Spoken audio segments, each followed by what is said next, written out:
Hello, everybody, and welcome to the 10th episode of Relax. Si Lord ng mga Santo ang bahala sa atin. Again, this is JM, and we welcome you back to our podcast show. Today, we celebrate the Wednesday of the second week in Ordinary Time, and we commemorate a saint for today, which is Saint Vincent, deacon, and martyr. And in US, there's a celebration of a day of prayer for the legal protection of unborn children. Our first reading for today is taken from the letter of St. Paul to the Hebrews, chapter 7, verses 1 to 3, followed by chapter or verses 15 to 17. Again, our first reading for today of the Wednesday of the second week in Ordinary Time is taken from the letter of St. Paul to the Hebrews, chapter 7, verses 1 to 3, followed by verses 15 to 17. A proclamation from the letter of St. Paul to the Hebrews. Melchizedek, king of Salem and priest of God Most High, met Abraham as he returned from his defeat of the kings and blessed him. And Abraham apportioned to him a tenth of everything. His name first means righteous king, and he was also king of Salem, that is, king of peace. Without father, mother, or ancestry, without beginning of days or end of life, thus made to resemble the Son of God, he remains a priest forever.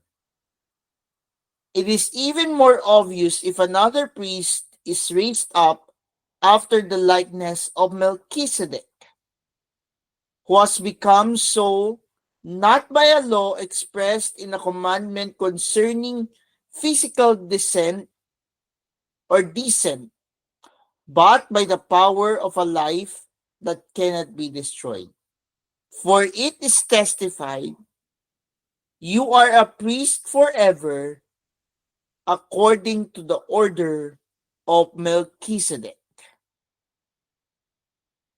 The word of the Lord, thanks be to God. Our response to the responsorial psalm for today is, you are a priest forever in the line of Melchizedek.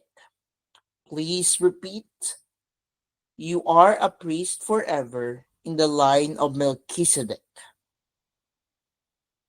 The Lord said to my Lord, sit at my right hand till I make your enemies your footstool. Response, you are a priest forever in the line of Melchizedek.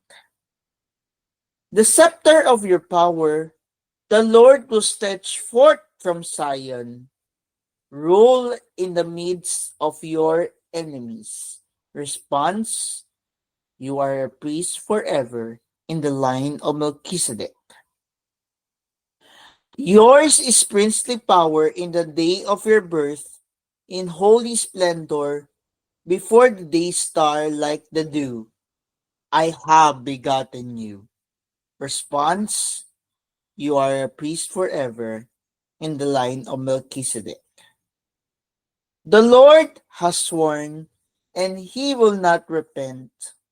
You are a priest forever, according to the order of Melchizedek. Response, you are a priest forever in the line of Melchizedek. Alleluia, alleluia. Jesus preached the gospel of the kingdom and cured every disease among the people. Alleluia, alleluia. Now let's listen to the gospel reading for today, and it is in the Gospel of St. Mark, chapter 3, verses 1 to 6. Again, the gospel for today is taken from the Gospel of St. Mark, from the start of the Gospel of St. Mark, or rather, the start of the third chapter of the Gospel of St. Mark, verses 1 to 6. The Lord be with you and with your spirit. A proclamation from the Holy Gospel according to St. Mark. Glory to you, O Lord. Jesus entered the synagogue. There was a man there who had a withered hand. They watched Jesus closely to see if he would cure him on the Sabbath so that they might accuse him. He said to the man with the withered hand, "Come up here before us." Then he said to the Pharisees, "Is it lawful to do good on the Sabbath rather than to do evil, to save life rather than to destroy it?" But they remained silent, looking around at them with anger and grieved at their hardness of heart. Jesus said to the man, "Stretch out your hand." He stretched it out, and his hand was restored. The Pharisees went out and immediately took counsel with the Herodians against him to put him to death. My dear friends, my dear relaxers, my fellow relaxers, this is the good news of our salvation. Praise to you, Lord Jesus Christ. We shall now focus on the reflection for today according to Paghahawan 2025 tungo sa liwanag ng salita ng Diyos. Mga manlalakbay ng pag-asa, tinawag maging mga masugid na tanda ng pag-asa. Kung minsan, hindi natin nabibigyang pansin ang pangangailangan ng ating kapwa. Sinabi naman ni Jesus sa taong hindi may galaw ang kamay, tumindig ka sa gitna. At sa kanya sila tinanong, ano ang pinahintulot sa araw ng pahinga? Gumawa ng mabuti o gumawa ng masama?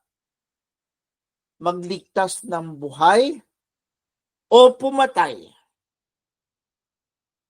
Ang maling kaisipan o ugali ay kung minsan nagiging hadlang sa atin upang magmadali o upang magmalasakit sa ating kapwa. Ang tama at mabuting itinuturo ni Jesus ang ating gawin dahil ito ang kagustuhan ng Diyos.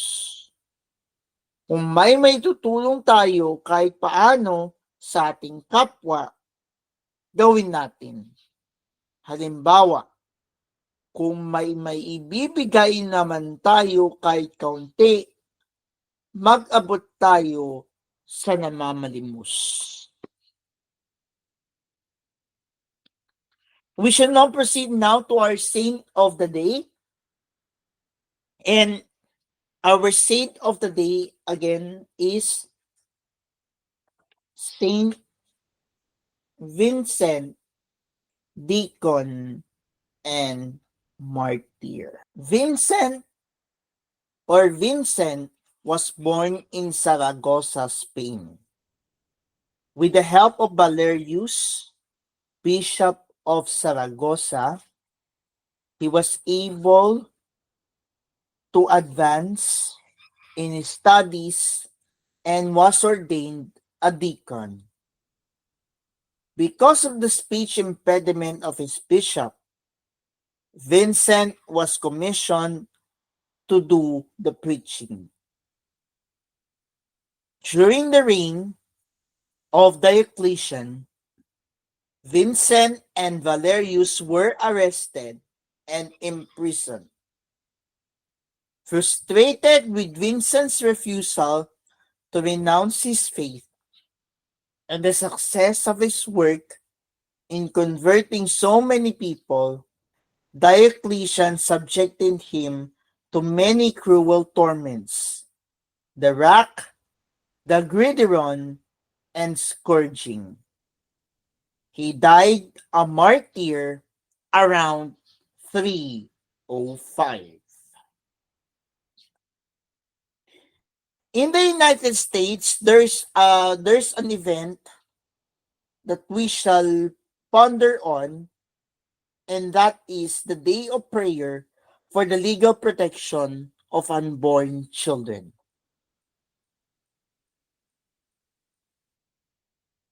On January 22, 1973, the Supreme Court legalized abortion throughout the United States in its companion decisions, Roe versus Wade and Doe versus Bolton. Since that time, millions of children have lost their lives, and millions of women and families have been wounded by abortion. On June 24, 2022, the Dobbs versus Jackson Women Health Organization decision overturned Roe versus Wade, and we praise God for the great opportunity state and federal legislators now have to protect preborn children. While God, in His mercy, ended the nearly 50-year nationwide regime of abortion on demand, right now, state and federal laws in many instances are still hostile to preborn children. So great prayer and advocacy is very needed. In all the dioceses of the United States of America, January 22 or 23, when January 22 falls on a Sunday, shall be observed as a particular day of prayer for the full restoration of the legal guarantee of the right to life and of penance for violations to the dignity of the human person committed through acts of abortion. The liturgical celebrations for this day may be the Mass for giving thanks to God for the gift of human life, celebrated with white vestments, or the Mass for the preservation of peace and justice, celebrated with violet vestments. Let's now pray together in the name of the Father, and of the Son, and of the Holy Spirit. Amen. Panginoon, naway kayo ang maghari sa aming isip at puso upang may padama namin sa aming kapwa ang inyong malasakit at pagmamahal. Mary, inspire me to honor the Sabbath and the Lord of the Sabbath. Amen. Saint Vincent, pray for us. In the name of the Father, and of the Son, and of the Holy Spirit. Amen. And with that, we conclude our 10th episode of Relax. Si Lord ng mga santo ang bahala sa atin. This is JF saying, always remember that we must observe the Sabbath day, honor the Sabbath, and even the Lord of the Sabbath. God bless.